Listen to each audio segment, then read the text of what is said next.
Right, hello there. So this is the second racing tips video, which is going to develop some of the ideas that were in my first and also look at some new things. So the first thing I'm going to look at is slipstreaming. You stay you stay in line with the car in front of you, stay behind it, as you can see here. And what it does is it gives you some extra speed and you can make a pass, which is exactly what Most Wanted has just managed to do against me. When you're doing it, you'll notice like a white trail coming off of the car in front, which you will see in the next couple of corners. The reason this works is by using the car in front as a shield, you're reducing the air resistance, which allows your car to accelerate faster temporarily. So you go into the slipstream. Make sure though, if you're slipstreaming during corners, brake a bit earlier because you will lose grip. So don't go skidding off, because just be conscious of the fact you won't have as much grip while you're doing this. Make your move, pull out the slipstream at the last second like this, and then just make a clean pass. So that's slipstreaming. Now for late braking. Brake at the last second, dive down the inside and defend against the other player. Without hitting them, you block them off and you prevent them from being able to pass you again. So that's the idea of late braking. I've just done it on Most Wanted, and you'll see on this corner coming up he manages to do it on me. I go a bit wide, he cuts straight down to the inside, takes his opportunity, but it's a clean move, nobody hits anyone, and it's a successful manoeuvre that he's managed to pull off. And you'll see a bit of a silly crash he makes in a minute when he hits this post on the right. Just left it in for a bit of amusement. There we go, look. Doink. The next thing I'm going to look at is undercutting. So undercutting is the counter attack for late braking, if you like. So if somebody tries to late brake, you can brake earlier on purpose so that you are more concerned with the racing line you're taking throughout the rest of the corner. So you can get back at them. So if I late brake here like this, he brakes early, gets a smooth line, and he passes straight past me again, he gets the pass back on the inside. So he's thought ahead, he's anticipated exactly what I was going to do, and he's managed to sort of counter it. I've done the same here. I go a bit too wide, he gets a really good line on the inside and he goes straight back past again. So late braking can work sometimes. However, if somebody manages to do something like this, then it's not always so effective.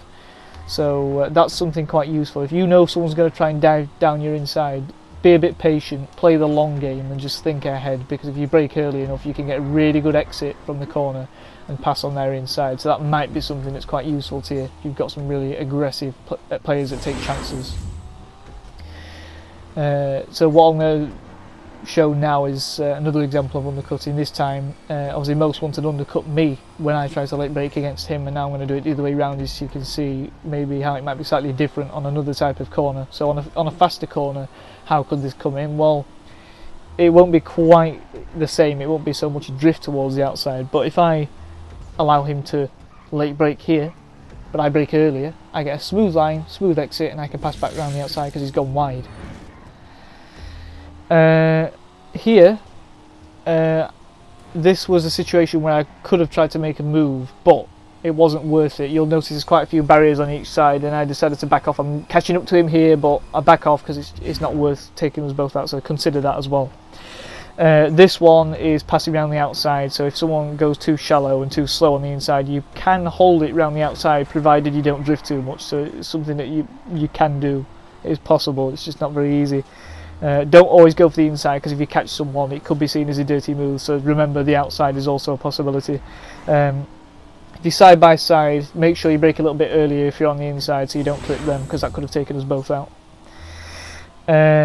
Here, this is where there's a bit of an accident. He has a crash and his car's on one side of the track. Usually when people have a crash, they will cut across the track, so you've got to anticipate that.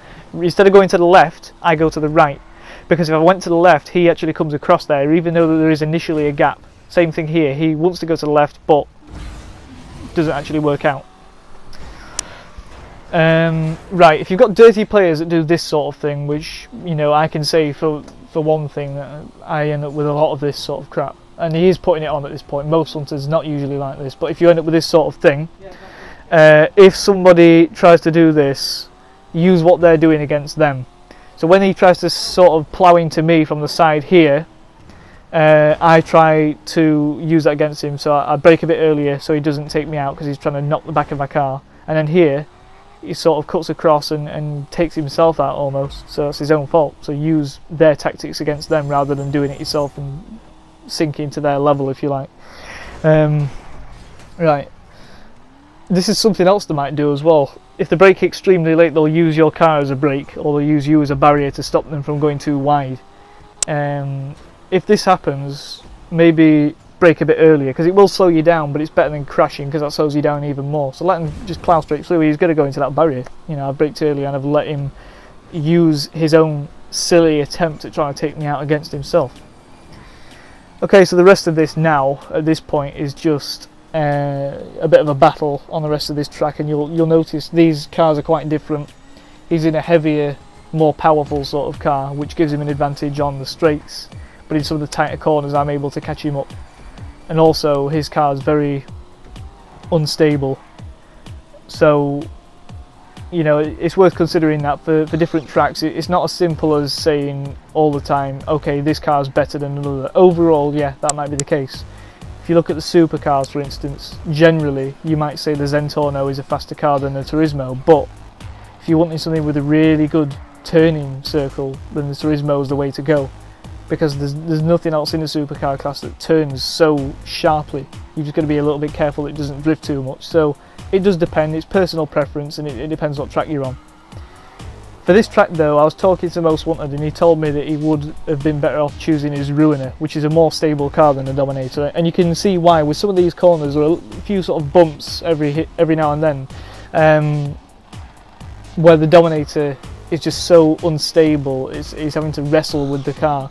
And you'll see towards the end of this particular sort of section of the video that he actually does have a bit of a crash, because it is so twitchy, and it actually gives me the win in this sort of battle right at the end. My car's quite light, so it drifts across too much here and he can get around very easily.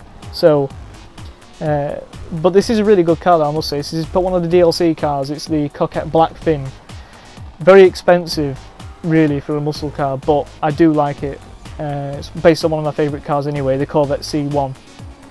So I had to buy it, you know, even if it wasn't fantastic for races. I'm sad like that, you see, so I had to get it anyway. But yeah, for this section, fairly even, some fairly straight sections, but also some tight sections as well. Now, soon enough, you will see this crash. He really goes for it over this ramp here. How he manages to avoid hitting these containers on the left, I don't know. Look how close he gets. I mean, look at that. That's just really pushing it. But here, watch this. The car twitches a bit because of its instability, and that happens. And I'm gifted it right at the end, so I was a bit smug at the time. Okay, we now move to another location, and quite clearly this is not the same sort of race. So with boats, the only sort of major tip I can give with these, because they are fairly boring races, but if you want to make it more exciting and rewarding for yourself, try pulling back on the left analog stick, or whatever the equivalent is of if you play on PC or whatever, because it actually sort of drives the propeller into the water more effectively, which means you get like more acceleration. You've got to be a little bit careful sometimes, because if you go over some of the waves, if the front of the boat's just like soaring into the sky, it can make you very unstable. But if you do it every now and then, you can see just how much I'm actually pulling ahead of Most Wanted, because at this point I'm doing it and he's not. However, I then stop doing it here, and then he starts doing it instead, and you'll see how quickly he catches up. He's already much closer behind, but on this corner here, just by gaining that extra speed advantage, you'll see he's right with me, you know. And then here, he's carrying so much speed into a slow corner that he actually just comes straight on my inside out of nowhere. So, right, in this race, if you don't already know about it, how to do a boost start, you wait until it just after go, and then you only accelerate then. Don't press it before then, press it just now. So exactly after it says go, and you'll see this screen flash, and you'll get like a bit of a propulsion forward. You might be thinking though, why the hell did Most Wanted pass me back so quickly even though I got a boost start? Well, there's a trick you can do which I've just now done to pass him back. If you pull back on the stick with a Sanchez, or with any other bikes really, especially with the Sanchez off-road, it's really effective. It drives the back wheel into the ground really hard, you know, and it gives it more traction. I don't really know how to explain it. I think it's usually quite light, but if you put so much more weight on the back, it gives you this extra drive. So that's also something that might be quite useful for you, especially off-roading on these bikes. Very effective. Right, so the rest of this now again is just a bit of a battle for the rest of this race. This is quite a tricky section. He's sort of leaping all over the place at the moment. I'm trying my best not to hit him. Yeah, trying to put me off with his clown horn there, which usually does work. I was a bit of a crash into that rock face there, and then I decide rather than going the normal route down this dirt track, I'm just going to go for the ramp like a lunatic, which pays off because for once I don't end up sort of, you know, ripping my crotch in half on the landing, which is what usually happens after a jump on a Sanchez or most bikes. You know, if you land from any great height, you just die, which is a bit annoying. But I managed to pull off this spectacular jump for the first time, and because of that I end up with a massive lead over most wanted, which isn't usually very easy to do. So at this point, you know, since this is a race that I've made, I'm thinking ahead and I'm thinking, okay, I've got a big advantage, I'm going to go for a backflip on the final jump of the race.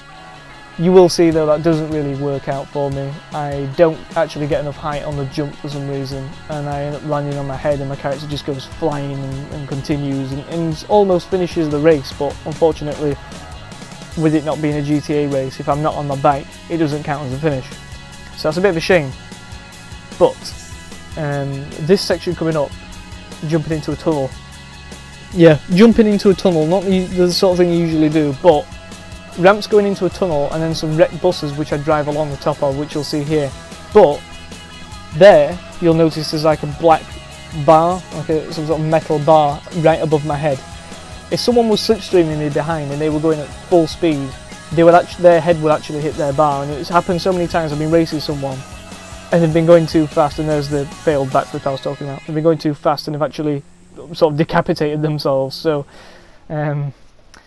yeah, I sort of feel sorry for them, but you know, if someone gifts you a win by killing themselves, you're not going to say no.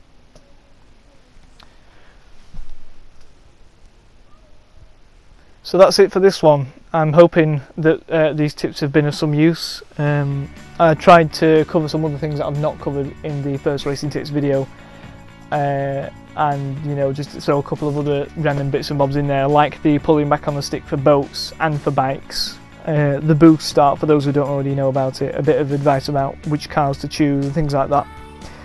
If there is anything else that you think I should have included, then please let me know, and I will try and probably do this in a third video or in some sort of format at some point. Something else I'd like to mention at this point, although it's not directly relevant to this video, is that we are looking to try and get a couple of other people helping us upload onto this channel. Or this is something I've been toying with. There are currently 4 of us, including myself, that upload on this channel, and then BD as well. But because we're putting mainly we do GTA videos, but because we're putting some other games on there as well, we wouldn't mind some other people helping us out. And it doesn't matter what it is, you know, we just want to expand this channel, make it a bit more popular and everything. And it's not existed for very long at this point, but we are getting there now, and I'm starting to see that it is sort of working out. So if you're interested in doing that, you know, please mention it either in the comments or better still in the discussion section on our sort of channel page. So that's everything for this one. I'm hoping that these tips are of some help. I'm hoping I'm not going through things too quickly, because I'm aware that some of it was quite rushed because of the timing, sort of in line with some of the clips. But I think that's about everything I can think of. I've covered some different overtaking situations and things like slipstreaming and braking points and things like that. So I'm hoping that's been of some help. Might seem a little obsessive, but for anyone who's into racing, this might be some use to you, so I hope it is. So until the next video, you know, whether it be another one of these or something totally different, I'll see you next time.